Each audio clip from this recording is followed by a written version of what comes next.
Je voudrais m'entretenir avec vous aujourd'hui d'un fait attesté à travers l'histoire, qui est que toute volonté d'anéantissement ou de négation de l'autre passe nécessairement, et je dirais presque logiquement, par l'obscurcissement de sa culture, au sens premier, de mise dans l'ombre d'une culture, ou, autrement dit, de la fabrication de l'ignorance autour et vis-à-vis d'une culture qu'on voudrait nier. Et je voudrais illustrer ce propos à travers trois suggestions.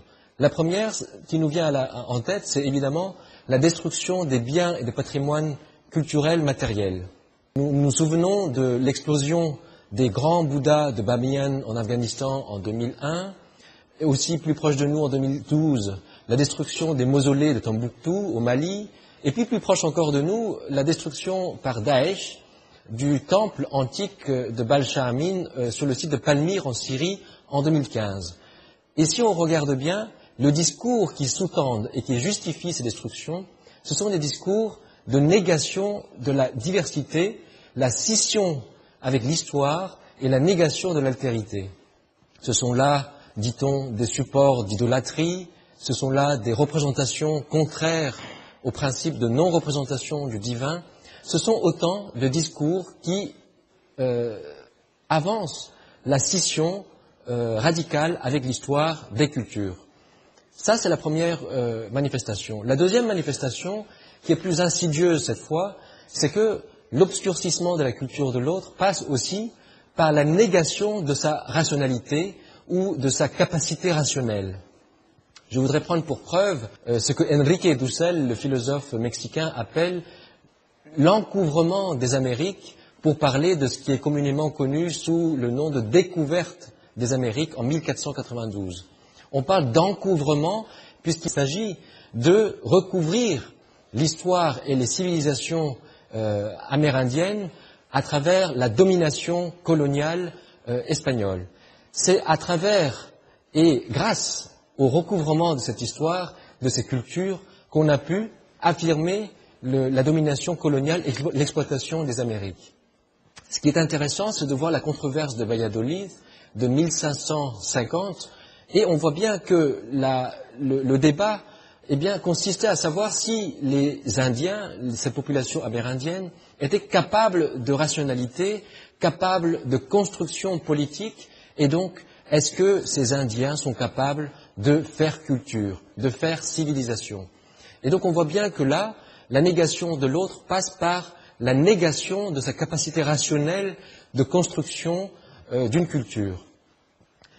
Cette expérience démontre aussi que sur le long cours, l'obscurcissement de la culture de l'autre finit effectivement par la négation de l'existence même de cette culture dans l'imaginaire collectif.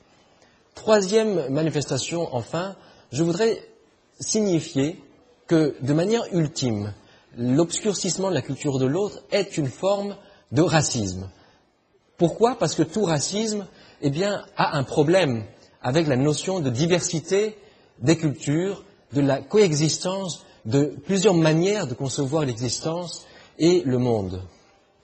Je voudrais aussi suggérer, de manière encore plus dramatique cette fois, qu'il n'y a pas une forme de racisme historique à travers l'histoire.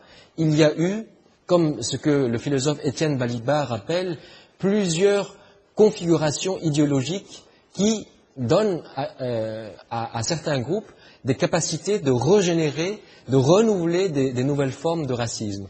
C'est ainsi qu'Étienne Balibar parle, par exemple, d'un passage entre l'anti-judaïsme théologique à un antisémitisme laïque, le passage d'un racisme biologique à un racisme culturel et le passage d'une violence coloniale à une discrimination postcoloniale des gens du Sud. Eh bien aujourd'hui, il n'est pas incertain qu'on est en train de revivre une nouvelle forme de racisme à travers aussi bien les phénomènes de terrorisme, mais aussi les discours d'antiterrorisme, parce que les deux formes de discours s'appuient sur la mise dans l'ombre de la culture, d'une culture en particulier, la culture de l'autre camp. En conclusion, je dirais que, comme dirait Lévi-Strauss, il faut que l'humanité puisse laisser libre cours à la combinaison aléatoire mais signifiante des cultures, parce que c'est ce qui permet l'accumulation de l'histoire de l'humanité.